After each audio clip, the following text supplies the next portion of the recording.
गरीब किसान की कहानी। बहुत समय पहले की बात है। एक छोटे से गांव में एक गरीब किसान रहता था। उसका नाम रमेश था। रमेश का खेत छोटा था, लेकिन वह ईमानदारी से खेती करता था। उसके पास एक पुराना बैल था जिसका नाम मोहन था, जो उसकी सबसे बड़ी मददगार था। रमेश और मोहन मिलकर खेतों में दिन रात मेहनत करते थे। रमेश का जीवन बहुत साधारण था। उसके पास जितना था वह उसी में संतुष्ट रहता था। लेकिन गांव में रहने वाले कुछ लोग उसे ताने देते थे कि वह कभी समृद्ध नहीं हो सकता।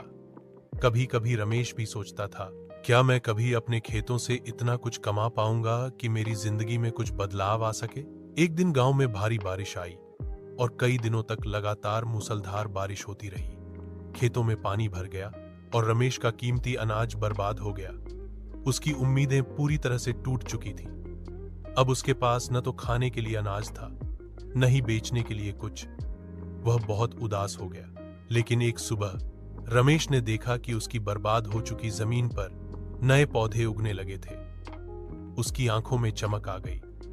उसे समझ में आया कि जीवन कभी स्थिर नहीं रहता। बादल घने होते हैं, लेकिन फिर से सूरज की किरण निकल आती है। उसने हार मानने की बजाय अपनी मेहनत जारी रखी।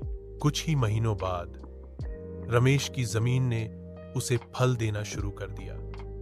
अब उसकी फसल पूरी तरह से तैयार थी और इस बार उसे बहुत अच्छा लाभ हुआ। उसने अपनी मेहनत और संघर्ष से साबित कर दिया कि गरीबी केवल एक स्थिति है और मेहनत से कोई भी इसे बदल सकता है। गांव के लोग जो उसे ताने दिया करते थे, अब उसकी मेहनत और संघर्ष की सराहना करते थे।